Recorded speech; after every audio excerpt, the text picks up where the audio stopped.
It is Saturday afternoon, and you are standing at the produce stand with a pineapple in each hand. They look about the same. They weigh about the same. So you guess. You pay your $4, you carry it home, and you set it on the kitchen counter to ripen because that is what everybody has always told you to do. 3 days later, the shell has turned to beautiful gold, and the kitchen smells like it means business. So you cut it open, and it is pale. It is hard at the core. It is so sour it bites your tongue back. Here is the part that stings worse than the fruit. That pineapple was never going to sweeten on your counter, not in 3 days, not in 3 weeks. The whole thing was decided back at the produce stand in about 10 seconds, and nobody at the store ever taught you what to check.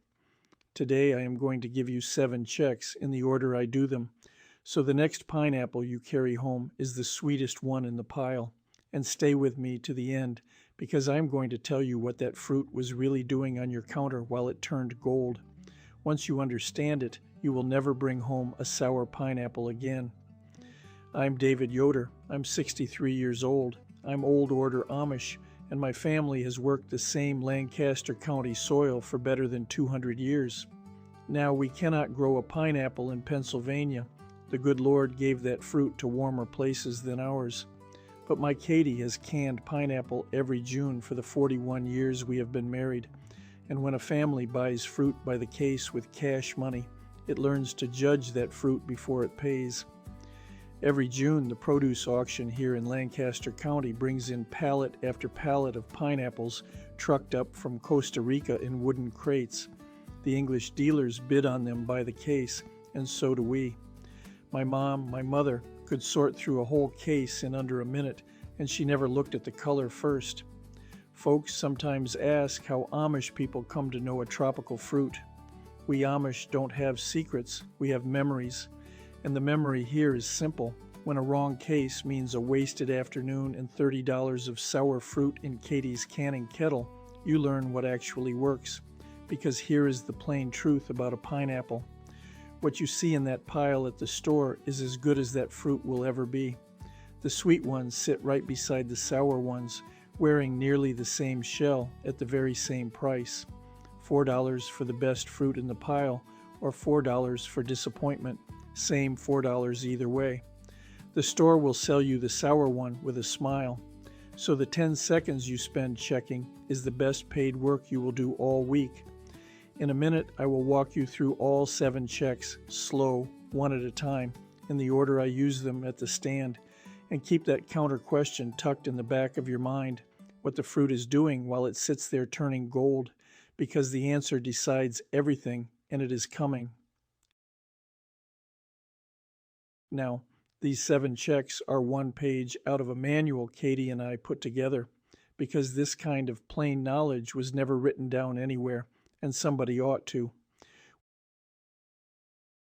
We call it Save $6,000 a Year, the Amish Family Manual. It is the household knowledge our families have run on for 200 years, written out plain, step by step, with the materials and the dollar amounts, keeping the house warm and cool, the water, the pantry, and the garden, the cleaning that costs pennies, and the quiet money habits underneath it all. It is not a book about becoming Amish. It is a book about keeping more of what you earn. It costs $17, marked down from $47, and the bills it trims come back every single month, so it earns its keep over and over again. Now go ahead and grab your phone and open up your camera, the same one you use to take pictures. Point it at that square code on your screen and hold it steady for a second. A little link will pop up, give it a tap, and it will take you straight to the book. And if you are watching on your phone right now, the link is waiting for you right down below in the description. Take your time, there is no rush at all. I'll wait right here. Check number 1, the nose, and it does most of the work. Pick the pineapple up, turn it clean over. Put your nose right down at the flat bottom end, the end where the knife took it off the plant. Take 1 good slow smell. A sweet pineapple smells sweet down there, heavy and warm, like the juice from Katie's canning jars. If you smell nothing at all, set it back down, because a pineapple with no smell at the bottom has no sugar worth your $4. And if the smell is sharp, like vinegar or like cider that went over, set that one back too, because its sugar has already started turning and the fruit is on its way out. Mind you, the bottom, not the top. Smell the top, and every pineapple in the store smells about the same. The bottom is where the sweetness lives, and before we are done today, I will tell you exactly why. Smell 3 or 4 fruits side by side, and the sweet one will introduce itself. Check number 2. The heft. Find 2 pineapples close to the same size. Pick them up, one in each hand, and hold them like a pair of scales. Buy the heavier one. Sugar rides in the juice. Juice is weight, and the heavier fruit of 2 the same size is nearly always the sweeter fruit. My mother could feel a 1/4 pound of difference between 2 fruits with her eyes closed, and I watched her do it many a June with a line of English dealers waiting behind her. Check number 3. The color, and hear me close on this one, because the color is where honest folks get fooled. Gold is a good sign when it starts at the bottom. A pineapple finishes from the bottom up while it hangs on the plant, so a base wearing deep gold that fades to green near the crown finished its work in the field. But color alone will lie to you. Some of the sweetest fruit that comes through that auction wears a green shell top to bottom, and plenty of pretty gold ones smell like nothing at all.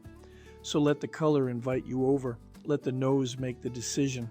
And remember this, that shell can keep changing color on your kitchen counter at home long after the truck ride. Hold on to that. It is the very heart of what I promised to tell you at the start, and we are getting close. Now you could stop right here with the nose and the heft and an honest look at the color and already do better than you have ever done. Don't stop. The next 4 checks are the ones that catch the tricky fruit. Check number 4, the press. Set your thumb flat on the side of the fruit and give it one gentle push. You want firm, with just a whisper of give under the shell. Hard as a fence post usually means it was cut too soon. And if your thumb sinks in soft, or the shell feels loose from the meat underneath, that fruit has gone past its best days and it is not coming back. Check number 5, the eyes. The eyes are those little diamond squares that make up the shell, the ones that look like a quilt pattern Katie would piece.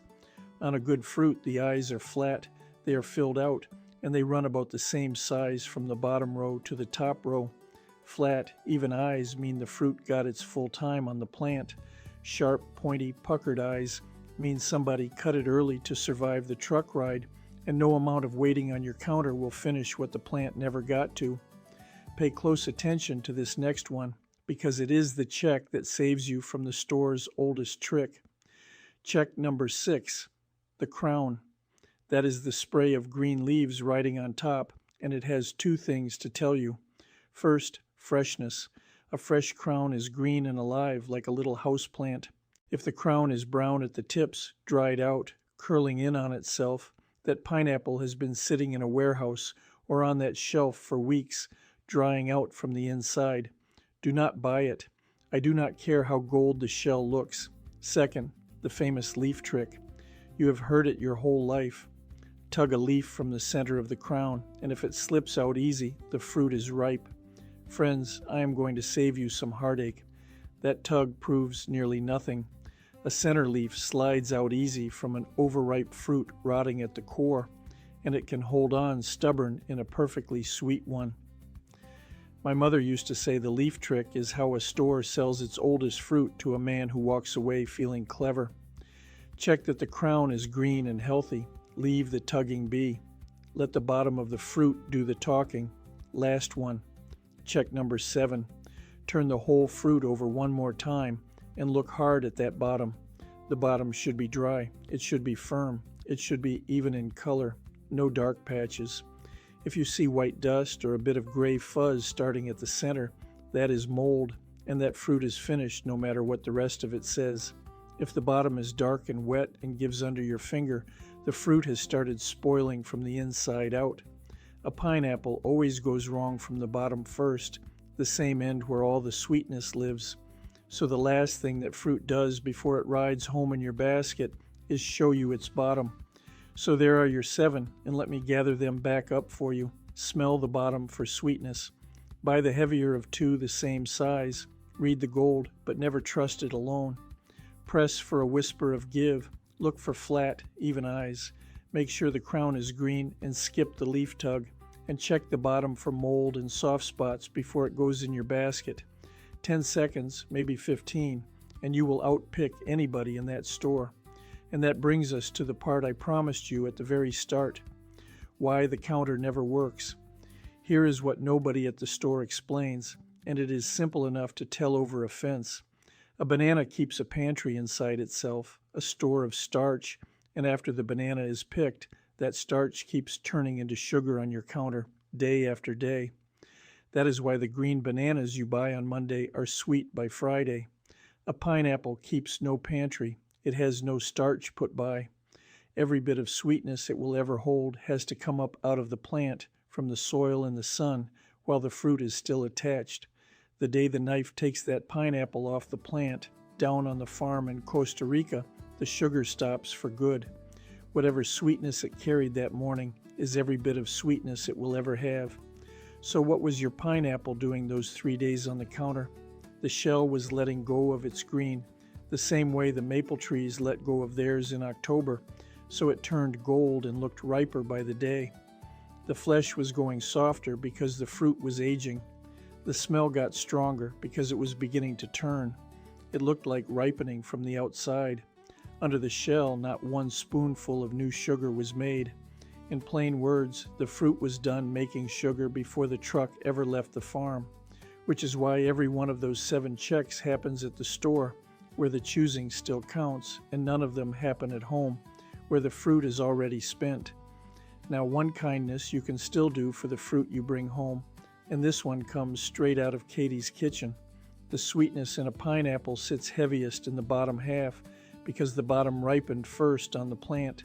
So the night before you cut it, slice the crown off, turn the fruit upside down, and stand it on that cut end on a plate in the icebox. It will not add 1 drop of new sweetness. We just settled that nothing can. But overnight, the heavy juice from the sweet bottom half drifts down through the fruit, so every slice eats even, top to bottom. Katie's rule on that is 1 night, no longer. 1 night, and then it gets cut. Our grandchildren used to squabble over the bottom slices at her kitchen table, and that little trick is the only thing that ever settled the argument. Now that overnight trick has its own page in the manual, sitting right alongside 200 years of the same plain sense. Save $6,000 a year, the Amish Family Manual by me and my Katie. $17, marked down from $47, for the methods that trim the bills that come back every single month. 1 good pineapple hardly pays for it. A winter of lower bills surely does. It is right there waiting for you. Now go ahead and grab your phone and open up your camera, the same one you use to take pictures. Point it at that square code on your screen and hold it steady for a second. A little link will pop up, give it a tap, and it will take you straight to the book. And if you are watching on your phone right now, the link is waiting for you right down below in the description. Take your time. There is no rush at all. I'll wait right here. So the next time you stand at that produce stand with a pineapple in each hand, you will not be guessing. You will be choosing, and the counter can finally just be a counter. Tell me what you'd like to see done the Amish way next. Anything at all. I read every single one. Next time, I am going to show you how my Da'adi, my grandfather, could pick a ripe watermelon by thumping it with 2 knuckles and the exact sound he was listening for, because a ripe melon and a green melon answer a knock in 2 different voices. That's how we've always done it, friends. Live plain, live well, and God bless you now.